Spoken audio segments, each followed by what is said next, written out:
Some yellow cards, a couple issued to both clubs. But other than that, a back and forth championship final so far, as we are just 1 minute into this second half of this championship final. If it stays at 0-0, or even if both teams score 1-1, as Croatia has a chance in the box now. Ball back in, shot, scores! Oscar Cordon!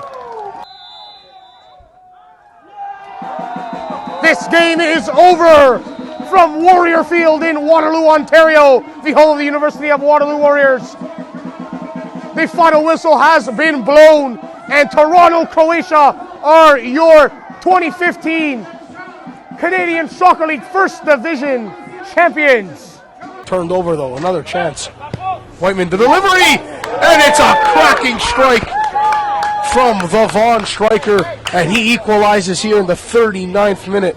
The leading scorer, Jarek Whiteman, adds to his tally, and that's number 18, and equalizes this match. It's 1-1. Amato, up. Can Whiteman counter? He can. Whiteman, he wins the ball. He's on a breakaway here. The strike! Into the corner it goes, and the Azzurri's leading scorer gets the equalizer once again, and it's all tied up 2-2 in the 57th minute. Jarek Whiteman with number 19 on the season and his second of the match. The Chiara now with the delivery, back post, the header back in. The Azzurri with the chance. Into the box and in the back of the net! And it's number 3 for Jarek Whiteman. The hat-trick converted, 3-2 in the 60th minute. You're watching and listening to Mamma Mia! This is Fire Talk, Footy Edition with Nicholas Fiore. Welcome back, everybody, to Mamma Mia! This is Fire Talk. I'm Nicholas Fiore, the host of the show and play-by-play broadcaster for the Oakville Blades in the Junior A Hockey Club in the Ontario Junior Hockey League. I have a special guest with me, the return of the show, and it's episode 46, Footy Edition number 8, with Toronto FC and Canadian men's national team player, Richie Laryea. Richie, thanks for coming on, man. I really appreciate it. No worries, man. Thank you for having me. I'm excited to be here and chat it up with you right now. Hey, you know what? We're still from the GTA area, but not just that. I don't think you've ever been on any type of podcast or show, and it starts off with Mamma Mia. Never. This is the first one. Absolutely. Listen, I want to give a quick shout out to your friend who you've known for a long time, Kwame Aua from CPL's Forge FC. He was on the show as well, but he's basically the main guy to set this up. Also, the Samanegos, I know them well too, and I think he reached out. One of the brothers reached out to you as well. So I just want to appreciate where the connection has come from, and honestly, I appreciate you being on, because I know pro soccer players, pro guys in general, the schedules are hectic. So thanks for coming on, man. No worries at all, brother. Listen, let's get into it. Obviously, you know, a Toronto boy. We're the same age, 1995s. I honestly think we've played against each other in Spanish League when you were with Uruguay. I was with Bolton, and I think it was between 03 and 05. We were actually in a league there. It was the second division. My team won that division that year. How was it weird for you? We're going to get into so many stats and where you've went and all that. But, you know, youth soccer in Ontario, I want to get to the difference of academy and club. I know you went with Club Uruguay and Sigma, mostly the academy sides. But why Spanish League? Why not a simple SC Toronto or Brampton East and, you know, so on and so forth? Yeah, honestly, there's a guy named Roberto Correa, and he was running Uruguay 95 at the time, which is my age group, our age group, and he actually saw me playing at the Jenna Finch Fields with my dad outside, and you know, me and my dad were just kicking around, and he came over or my dad actually walked over to the session. He's like, "Oh, those kids look like they're about your age." Yeah. Blah blah blah, and my dad's like, "Oh, I'm gonna go speak to him, see if he'd like to take you." And then he did. He went to go speak to him. Roberto was really open and warming, and said he's like, "Yeah, no worries. We actually we're gonna." It was probably honestly around it was summer, but not, or I guess the tail end of summer, so it was winding up into indoor soccer soon. And he's like, we go indoor really soon. Why don't you bring him once we go indoor? So he brought me once we went indoor. I built this amazing relationship with Roberto. He's taught me he was the guy that taught me the basics about football to begin with at such a young age, of technically the passion behind it, where we were 6 years old and this guy was a full-on lunatic with the way he treated us. He treated us as if we were the top level, but that's what it is for him. I mean, it's passionate. He's Uruguayan. It means everything to them. So he instilled that in all of us, the passion, hunger, and just the love for the game. So that's how I got into that. As soon as he put me in there, and my parents brought me and watched us train and watched us play. My dad, being a soccer lover himself, he was like, yeah, there's nowhere else you're going apart from here. Like, this guy's amazing. So that's kind of what brought me to the futsal indoor Spanish league route. It's pretty crazy because, as I mentioned off the air about a couple months ago, myself and one of my best friends, Matthew Caguana, who you've played with back in the youth, the heydays, I guess now, right? We saw you outside, one of the games, the TFC games after the game, and you've asked him even how his parents were, and you remember all that stuff. The Spanish community has called me the honorary Spanish, the honorary gringo in the group. Have you gotten that honorary status with the likes of, like, I don't know if you know Nico P and Carlos Britos, the Toronto Latinos, the Barrio brand, especially I guess with Osorio there too? Yeah, I know a lot of guys in the Spanish community, and I keep in touch with a lot of them still. So it is honestly like a brotherhood or something like that. Whenever I go back and see them, and whenever I see them after games, out and about, just stuff like that, it's always as if it were yesterday that we're all playing in the Spanish league together. So there is that bond that is like kind of unspoken about within that group. Absolutely. It's also great to see how tight knit. I mean, yeah, I'm personally Italian, but how the Spanish community is, they, if there's a respect level, they accept everyone from anywhere, right? Which is also fantastic to see, of course. Yes. You've played, like I said, mostly the academy route. Did you see, though, any difference growing up from maybe your friends or your former teammates that played in the club level on what the difference was, or what you see even now the difference is from club to academy within youth in Ontario?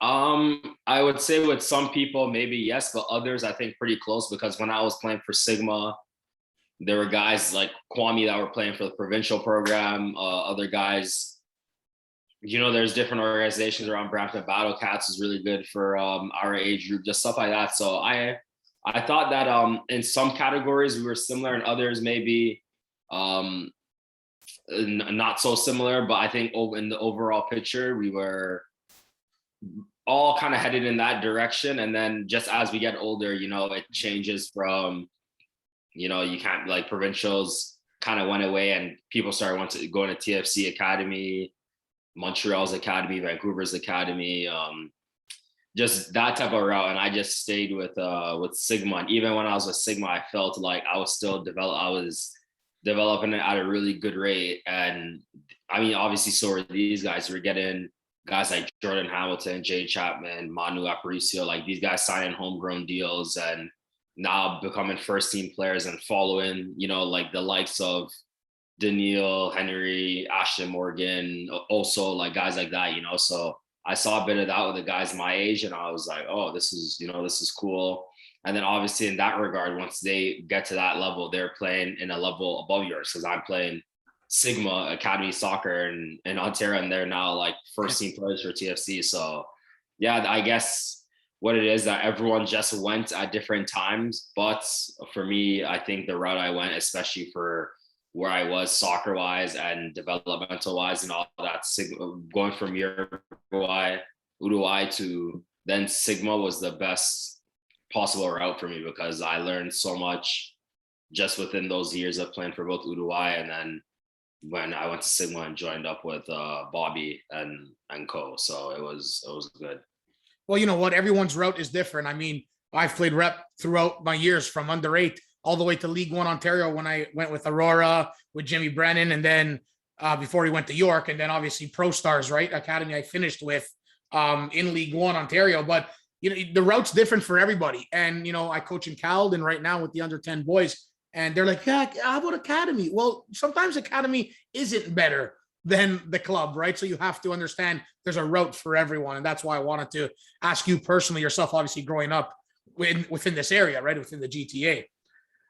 Listen, Richie, I want to talk about, if it's okay with you, just a little bit, touch upon the Black Lives Matter movement and how TFC and the MLS kind of handled that, which I thought it was pretty good. There were some pictures I was going to use for the background of you, kneeling and having the fist up, which is so important, but really it wouldn't have captured the back because my big head is in the way. So it wouldn't have been visible. Right.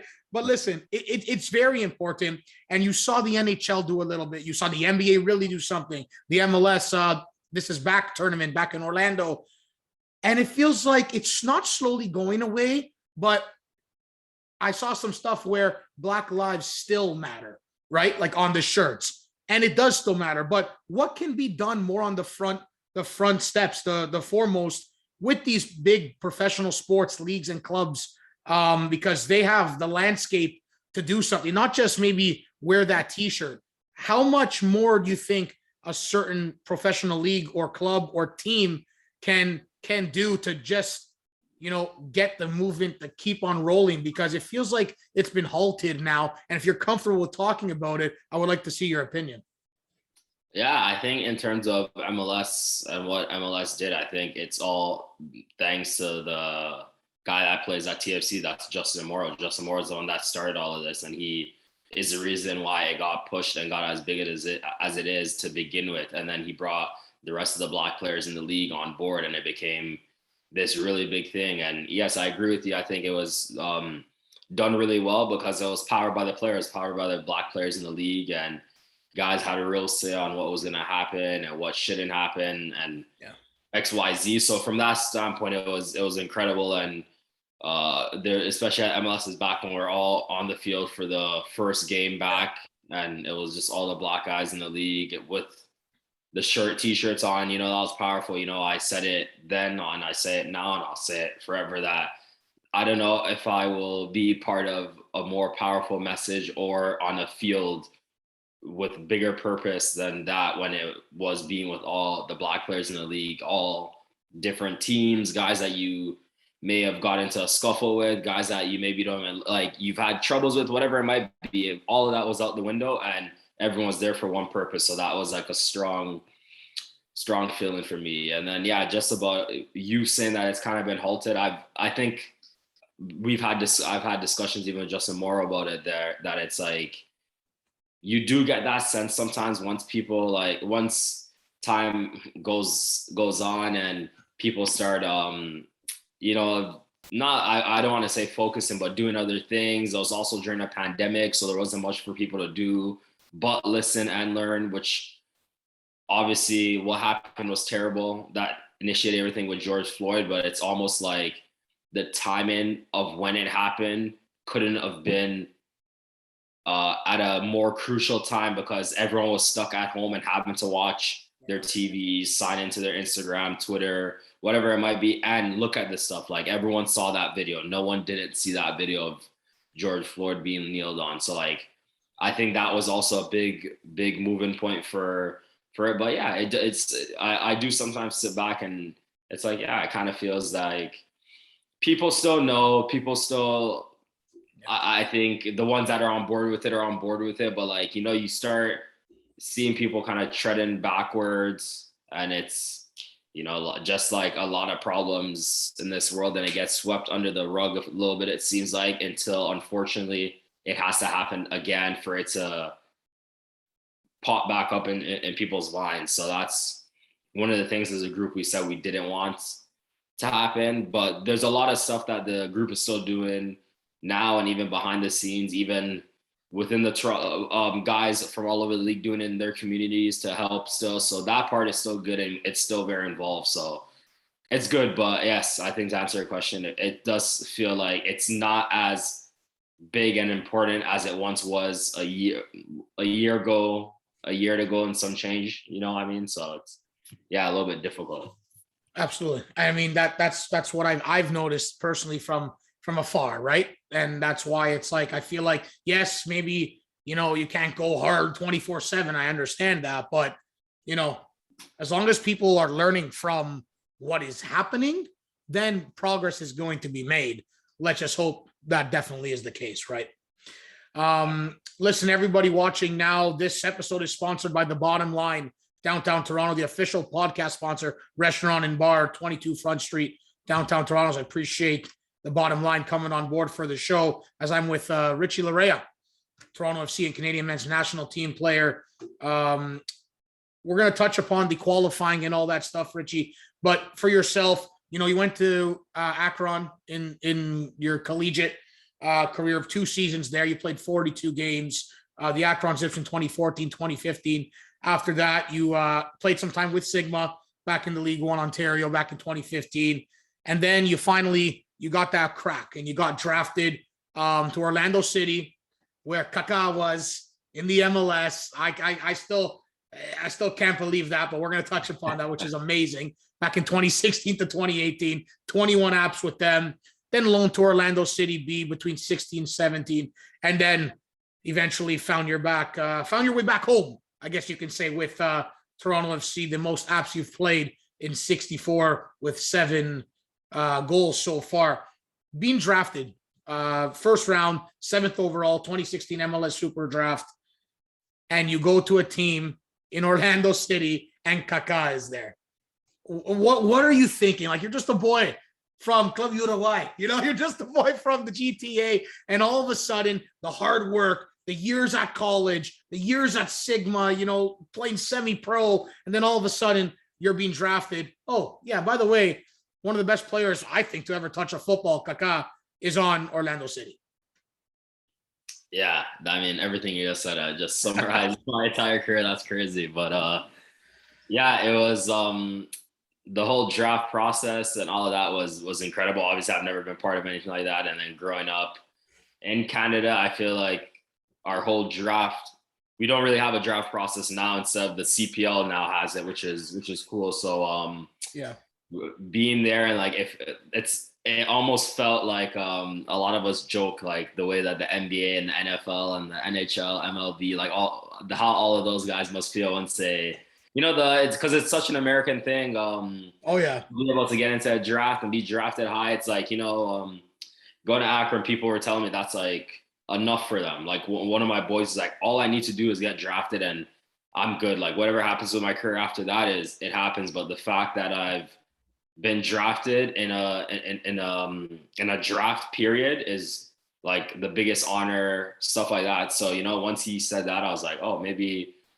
you know, I got to look at this a little bit differently, because it seems to a lot of people this is like a big thing, you know. So yeah, that whole process was really nice. And then obviously getting drafted to Orlando was special for me because Kyle Laren was already there, and me and him were childhood best friends, grew up with each other through Sigma. So it was cool in that sense. And then, yeah, to be teammates with Kaká was different class, especially because when I went there, he is the last person that would have won the Ballon d'Or that wasn't Messi or Ronaldo, which was in 07. So going there, I was like, this guy, like, obviously he's an incredible player.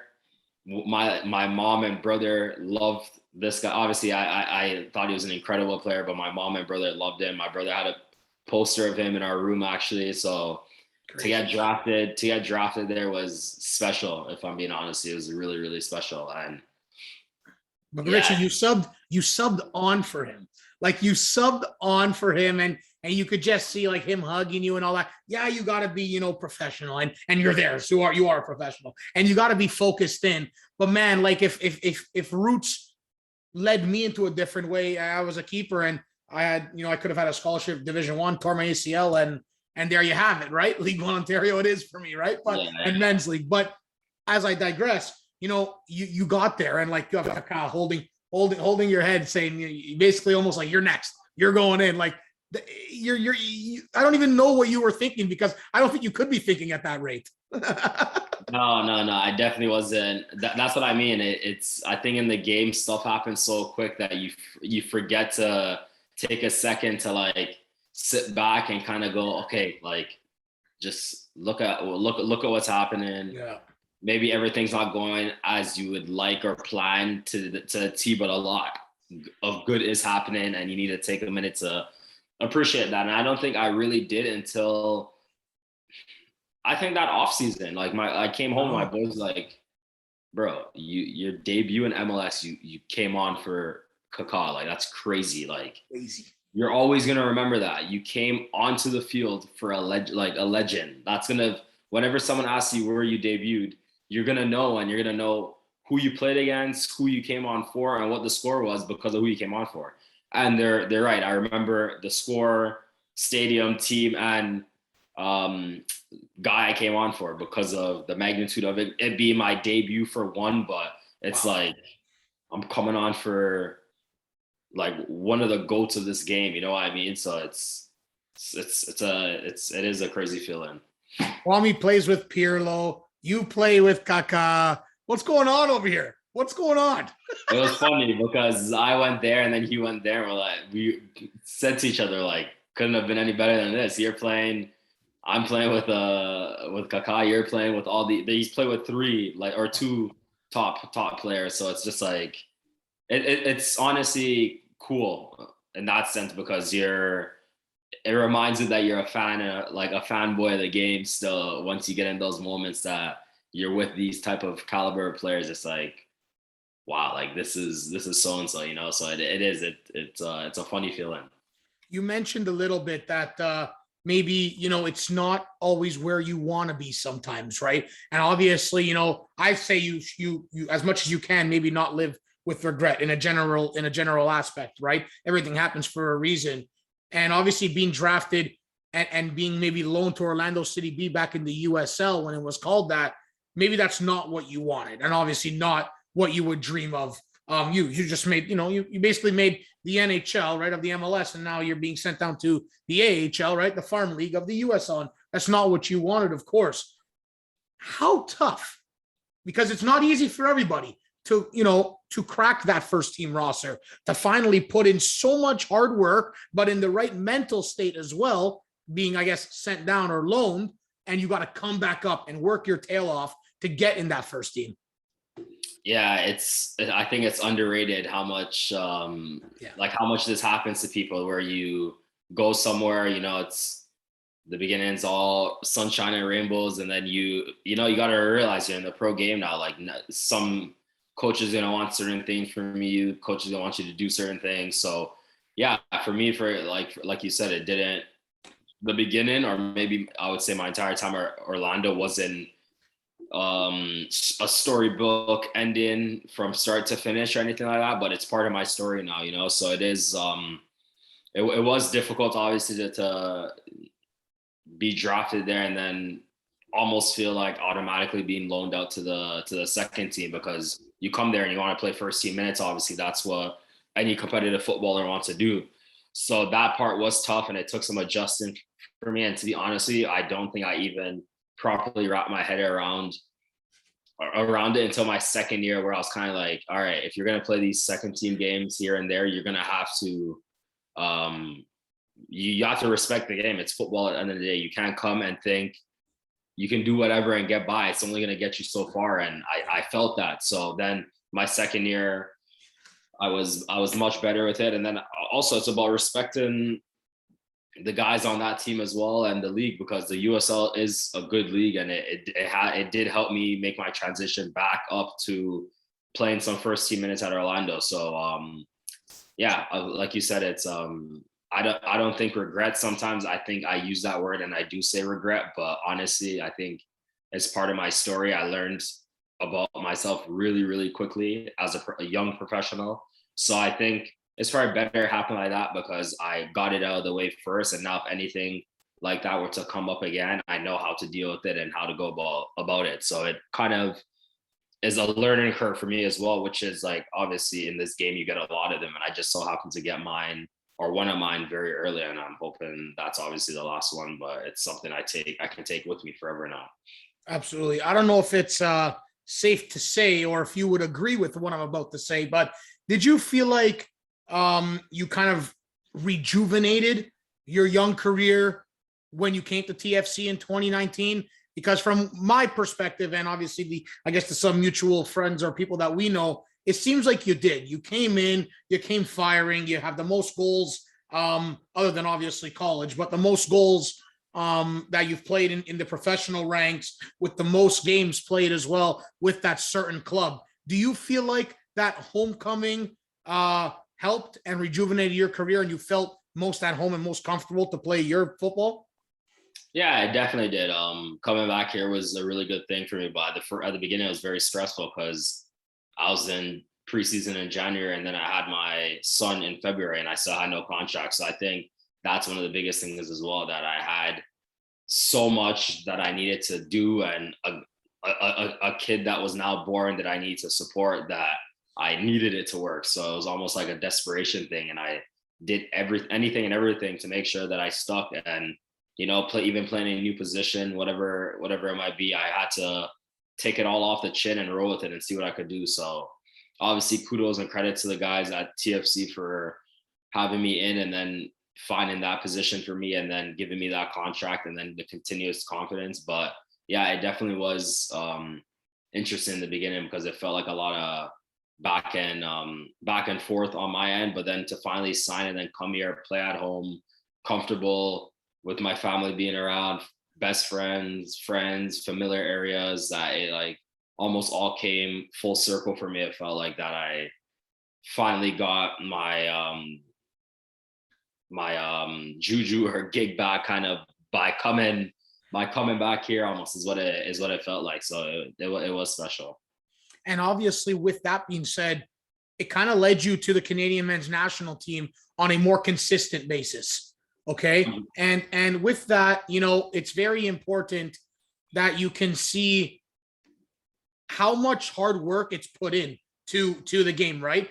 And you finally got that crack on the more consistent basis with the Canadian men's national team. How important was it for you to finally represent your country on a more consistent basis? Yes, you've done it in the under 23 ranks. Yes, you've done it in friendlies and scoring your first goal within that as well.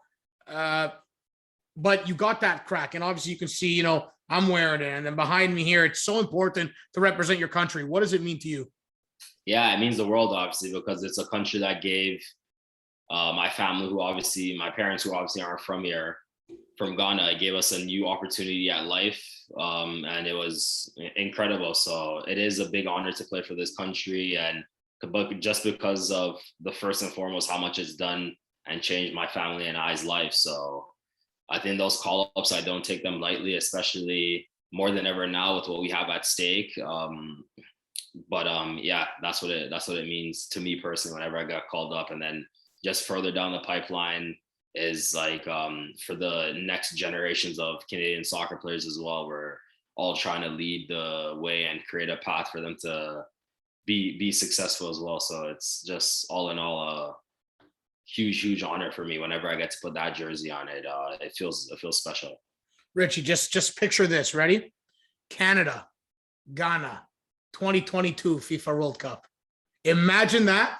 Your descent, your background, where you're born, and the two worlds colliding. I think mom and dad must be cheering for Ghana. I don't think they're going to cheer for you in Canada. They would lose their minds, man. I don't know what they would do, but they'd be so happy. It would be something special. I'm not going to lie to you. It'd be special. I don't know if you thought about that or anyone was thinking about it, but I looked at the African qualifiers. Obviously, I follow our qualifiers, Canadian qualifiers. And I'm like, man, like you never know. It's a strong possibility. I have to bring that up. And we're going to touch upon, obviously, the possibility. But first of all, March 25th, 2021. You remember that day or no? March 25th? March 25th, 2021. You want to know what happened that day? What happened? You scored your first Canada goal versus Bermuda in the FIFA World Cup qualifier for the senior team. Yes. All right, Rich, I do my research, okay? I do my research. Clock right there, actually. There you go. So all you had to do was look. How awesome was it to say, oh my God, record books or not, whatever. I just scored for my national team.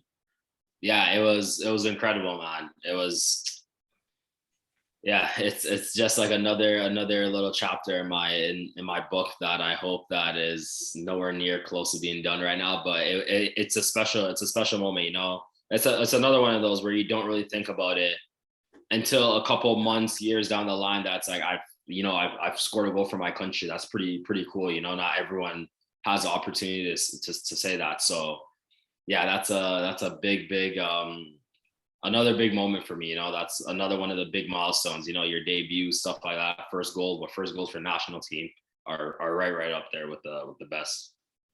I want to put a couple notes or questions into one. First of all, you know, the hometown team, obviously you're with Toronto, but you're not just with them. You're with the Canadian men's national team, who has the likes of, Tajon Buchanan from Brampton, Kyle Laren, and Junior Hoylett.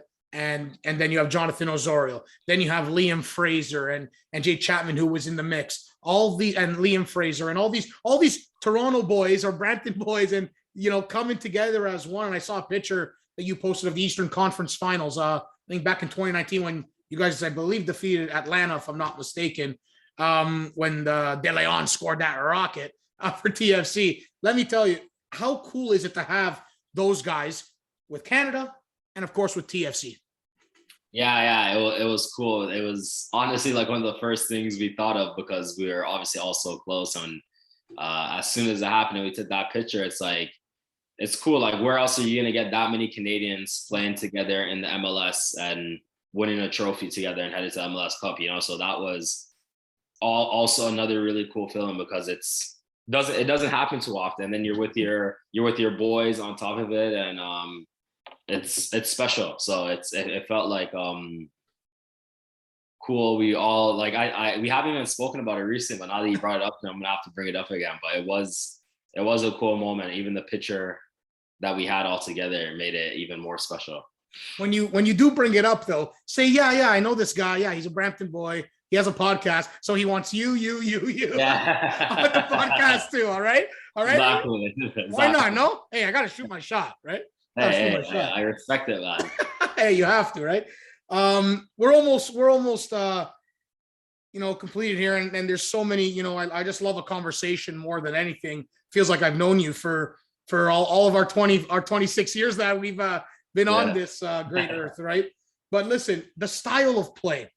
I coach, and I watch my sister, who's the starting goalie for Humber Hawks, her 5th year at Humber College in Toronto, and they just won against Durham in a crossover game in penalties, and she stopped 2 penalties, and I was yelling at the referee all game.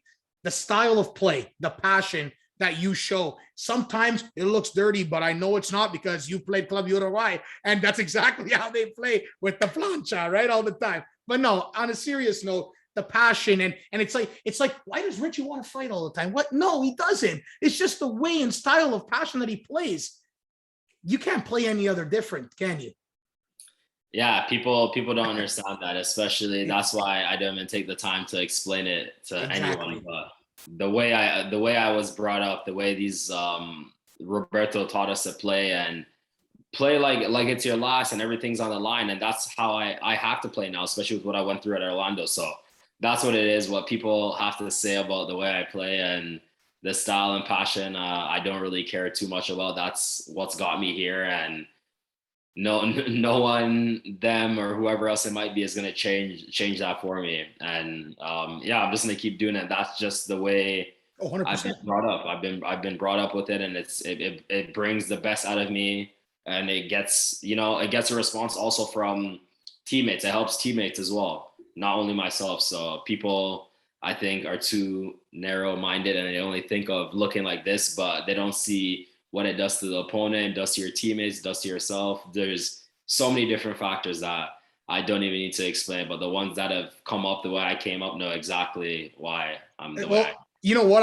It's a funny story. I think it was last week in the qualifier, and obviously, we all watch as a family, and my mom's doing the dishes in the kitchen, and I'm like, oh, Richie's in another guy's face. This is me. My mom goes, again? I'm like, Ma, it's the style. It's his game. It's not because he wants to fight all the time. Does it look like it from an outsider's perspective? Sure, you want to have your opinion, have your opinion. I'm like, exactly. No, Ma, that's not how it is. It's how he plays and the most effectiveness. And it's just, I had to bring it up because I know I already know. I didn't even have to tell you about it. And we spoke for the I guess second time now, right? But I know that's the way it is, and I know you don't care to explain it, and you don't need to. That's your game, right? But it's just funny to see all these tweets sometimes too. Oh, Richie's in another scrum. I'm like, guys, it's his game, baby. It's his game. It's just funny to see, right? Yeah, it is funny.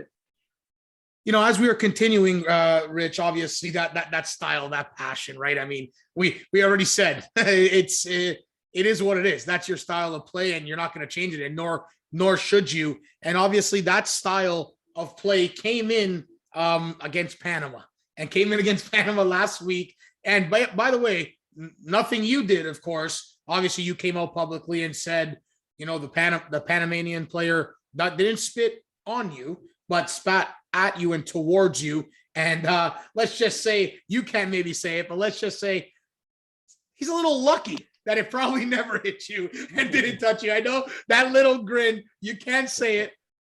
You could just smile and nod your head. Yeah, you're right. Yeah, Nicholas, you're right. But let's just say, and it is true though, and not because I'm with you or, for anything, but that is one of the highest level of forms of disrespect in any game, but especially in the game of football, when you're all, hey, you just got shin pads, socks, cleats, jersey, and shorts on. It could touch you any part of the body, right? And literally touch skin and flesh. And it is, I actually almost think, well, you know what, other than I guess obviously the racist and homophobic chants, I think spitting is right after that, in my personal opinion. Mm-hmm.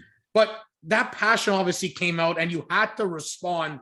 And yes, you had, the Danielle Henrys and Alphonso Davies and a few others holding you back. And I still think the line, and you wouldn't have crossed the line. I truly do believe that. But how crazy is it to see that your passion, unfortunately, has to come out as it did last Wednesday, October 13th in the World Cup qualifier, because of foolishness that is displayed like that. Yeah, no, definitely. Obviously, I was playing the game. I was fine. I was happy. We were winning. Everything was good. And then, someone does that. That's, for me, is obviously a no-fly zone. It's disrespectful. So that's why I reacted the way I reacted. And honestly, I probably reacted better than a lot of other people would have, because instead of going to him, I went straight to the ref, because I didn't want to start that interaction with him. I would rather the ref, and he's out of the game. Boom, it's done, So yeah, I mean, it doesn't matter who you are and what people say. If someone tried that to just about anyone, I'm sure someone would be ready to do some unthinkable things to that person. So yeah, that's all it is on that. I'm not a big referee guy, all right. And I was a referee in my youth days, right? One of my first ever paid jobs. And let's just say I'm not too kind, player, coach, spectator to the referees. But when you have 3 referees, which, by the way, in my opinion, no VAR in the FIFA World Cup qualifying in CONCACAF is flabbergasting, but I continue to digress, right? How crazy to see, you got someone who's spitting in your direction and the referee doesn't see it. For the players, I know you're professional, you get paid to do what you're supposed to do, but it's still human beings and it's still the mental state. How do you, I guess, I'm talking to you, so how do you personally get really back into that game or get in that mental state? Yes, you're winning, but when the referee comes to you and says, I believe you, but I didn't see it, there's no VAR, so you're a figure of speech, you're shit out of luck. How do you combat that? Yeah, that's another frustrating thing. And that's why I think after the game, not only me, but other guys in the team were going to him, and they're like it's like, you're just looking at him, you're like, what am I supposed to do as a player? You're supposed to be protecting and sorting this game out, and then I have someone doing that, and then you're telling me to calm down after someone's done that. And if I don't calm down, I'll probably get a card, and this guy's walking away with nothing. Oh yeah. So that's the part that's annoying. And yes, we just won, and we should enjoy the win. It was a big performance, good game. But I think a lot of people, it's just how we are now as that national team. We're done being nice, and people saying, the Canadian way being nice. We're done with that. We have to get what we deserve and get what we want to get. So that's the way we are. And even though we won 4-1, it's from that incident, even stuff on the field, we know there's stuff that we can do better. And I think that's good because that's where this national team's at nowadays. It's not about, trying to do whatever you can and that's good enough. Like now, a 4-1 win at BMO or at home, I should say, is the standard. But we're now saying we shouldn't even concede. It should be 4-0, stuff like that. That's the mentality now of the group. So it's like, it's good. So it just correlates with that where it's like we want everything. We want to be treated fairly and like anyone else would be. And I think that's why you see the fight. And I mean, on this team, it's not only me. There's a lot of guys that share the exact same passion as I do. And I mean, you see them in the game. So they're on display. Your coach, John Herdman, said it best. We're not scared anymore. It's a different Canada. And I was watching the games, right, with my parents, and they're like, we remember the Dwayne De Rosario and the Terry Dunfield and Atiba Hutchinson was there, obviously, back in the day too. And, just unfortunately, you almost couldn't even watch the country and watch the team because it just wasn't up to that level. And they're like, Canada's got a chance, Nico. Yes, the boys got a chance now because it's the different style and skill and culture and mentality that has brought into it. I spoke to, your teammate in Lucas Cavallini a few months ago, and he said, my mindset was there and I wanted to join the team, but it wasn't fully there because the commitment wasn't there. Well, let me tell you something. You know what he told me? The commitment is there now. And everyone's locked in and everyone's ready to fly and ready to go. Never mind hosting in 2026, right? Co-hosting, I should say, with USA and Mexico. Let's get in Qatar. Let's get in 2022 so we can be in back-to-back World Cups. And that mentality is there now. Richie, I know this might be the easy question. You guys know you believe. You guys know you can do it and come top 3 or even come that 4th place. I know top 3 is the goal, I'm sure. But that 4th place for that intercontinental playoff or whatever it is, right, with a different continent to qualify. How much belief is truly in this group, Richie, to qualify for this World Cup and say, boys, we truly, honest to God, can make it happen? Yeah, it's funny that you say that. And to be honest with you, it's not top 3 or to be that 4th place spot. We're talking about being the best in CONCACAF. That's what we want. It's not about being 3rd or 4th or whatever. Yes, 3rd qualifies you and 4th gets you that game, but we're talking about being number 1. We played Mexico now twice. We played US a few times, so we know how to play against the guys and what it takes. And then also with respect to all the other teams in CONCACAF, because they're not easy as well, but that's where our mindset is. It's to be number 1. This is the definition of a new Canada, especially with the players we have. Being number 1 should not be whoa, like, did that really just happen? We can do it. Absolutely. And the optimism is around. And Kristen Jack, One Soccer Now reporter, put a stat out there, and I think you guys, this Canada team is one of 6 or one of 5 teams that have gone undefeated or unbeaten, let's say, to start the hexagonal stage in the last stage of the FIFA World Cup qualifying. Right? It was a couple USA teams, couple Mexican teams, and they've qualified. But, people would then be skeptical saying, well, you go in Jamaica and you draw 0-0. Yes, but you guys don't understand the atmosphere and the things that are happening within Jamaica, right? And you come home, Panama beats USA. Meanwhile, you guys smash, give it to Panama, let's just say. How hard is it to block out these critics, which I think it really would be easy, to be honest, but to block these critics and just focus on the task at hand and do what you need to do? Yeah, there's so many people that get on Twitter and whatever it might be that think Twitter's fake. Twitter's fake. I think they're soccer gurus and know the X, Y's, and Z's of everything. These people, you just have to laugh at them. A lot of the time, these guys have never been soccer players. They've never been soccer players at this level, to this magnitude, and they think all of a sudden their opinion is valid and they can, and to each their own, and you can say what you need to say, but to make sure you're speaking with the facts is not something a lot of these people do. So yeah, I mean, again, we wanted to come out of Jamaica with 3 points, and I think we should have, and we had some opportunities to do so.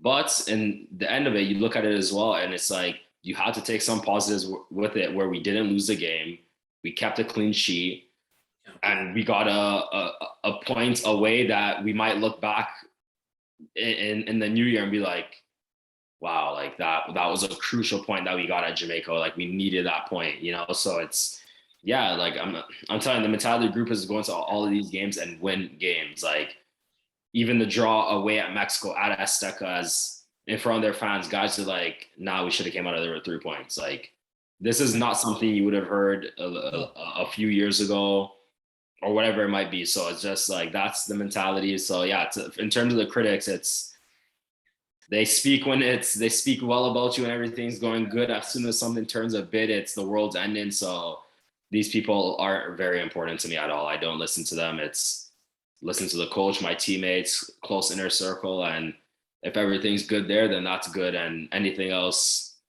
these clowns want to say online or wherever else, they can say and have all their opinions and whatever it might be. But I can tell you for sure, I don't listen to them. I don't think anyone on the team does either, because those were the same people saying that we wouldn't even be at this point that we're at right now. And now that we're in it and doing well, all of a sudden they've come full circle and they knew we could be here, you know? So it's those people, I don't have any time for them. Yeah, thank God I'm not one of them. Thank God. No. Hey, a lot of media guys, man, they could swing either way too, right? So that's all I'm gonna say. So you have your, I guess what I want to say, it's 6 or 7 games left of the TFC season, or maybe it's less now. I should know this exactly. I think 5. 5 left, right, of the TFC campaign. Then you have World Cup qualifiers. I think 2 more in November. I think the month off in December, actually. So you still have work to do. And obviously after the TFC season, I guess the main focus really is Canada. November, January, February. Yes, training camp will start, I believe, in January, February, right? For I guess the start of March, next MLS campaign. But in that meantime, you have one more job, and that job is possibly to talk to Kyle Laryea and Alphonso Davies and I don't know who else to come on Mamma Mia, This Is Fire Talk. No, see how I let there. I'll definitely give that a go, man. You're gonna have to sort out the time pinch and all that, see if you can get it going. Hey, I waited a while for you, Rich, and I have zero complaints about it.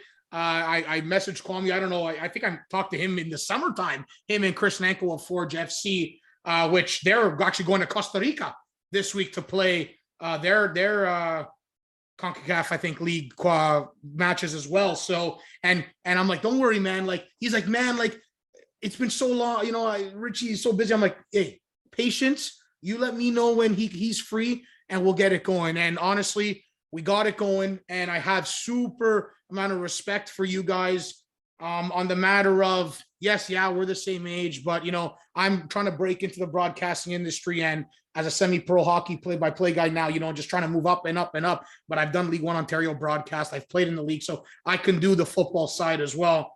I just want to say thank you for coming on again. You're humble about it.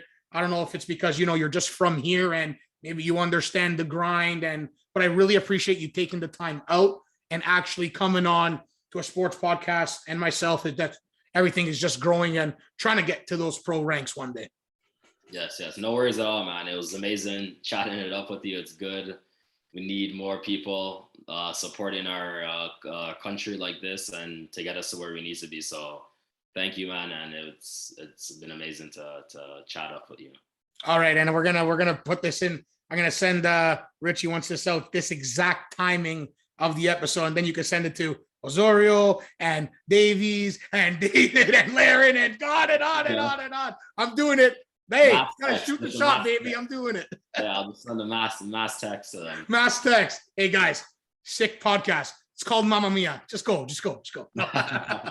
Listen, I appreciate it very, very much, Rich. Everybody, this is episode number 46. I can't believe it. 46 episodes already. Footy edition number 8 of Mamma Mia. This is Fire Talk. I got merchandise out as well. Hats, t-shirts, hoodies, long sleeves. Visit www.mamamia.thisisfiretalk.com. This was episode 46. As mentioned, we could have a former TFC captain on the latest episode, on the next episode, as well as Instagram lives getting going again. Please, everybody, support the Canadian men's national team and TFC as they are at the tail end of their season, and support Richie Laryea, TFC, number 22 defender and Canadian men's national team defender. Best of luck, Rich, with this World Cup qualifying. I know you will do it. I know the boys will do it. Thanks again for coming on. No worries, brother. Thank you very much. Everyone, stay safe out there. It's still a pandemic, I guess. And mamma mia. Lopez turns it over, and now Cavallini with it. Cavallini finds Baker. Albanese comes out. Baker gets to it first. Around the keeper and in the back of the net. Blows the whistle. The captain, Dylan Carrero for Woodbridge. The penalty kick. Steps up and takes it neatly so with a great, brilliant penalty kick strike into the corner. The ref blows the whistle. Whiteman steps forward, looking, and right down the middle with the strike there and the penalty kick in the 19th minute. Anything coming, now a chance for Jason Mills. He comes in, the shot on goal, off the woodwork again, the rebound comes out, to Mills again, shot scores! Oh my word, number 11 with the finish, and that's Brandon Mills. Oakville looking to play long instead of building up. It's going to favor them off the second ball. A chance for the Blue Devils. Can they get anything on goal? Goes back outside looking for the offside call. It's not. Now cross back in, back door. It's a goal! And the Blue Devils are on the door first. Push back with good defensive play from North Mississauga, and they steal it and now looking to counter. Can the Panthers go? It's 4v4. Good pace. Botello plays on the far side. They stay on side. North Miss an opportunity. They come around the break with a shot. In the back of the net it goes, and North Miss have one back. Continues with a North Mississauga free kick in midfield. An opportunity here. Shot comes in the back of the net it goes. Oh my word, what a strike. Now back kicked up in the air. One with the header. Placed down. McNamara has the opportunity. And in the back of the net it goes. Corner kicking out for Oakville. It's a dangerous one. And in the back of the net again. And it's McNamara. That was Mamma Mia! This is Fire Talk, Footy Edition with Nicholas Fiore. Thank you for watching and listening, and stay tuned for the next episode.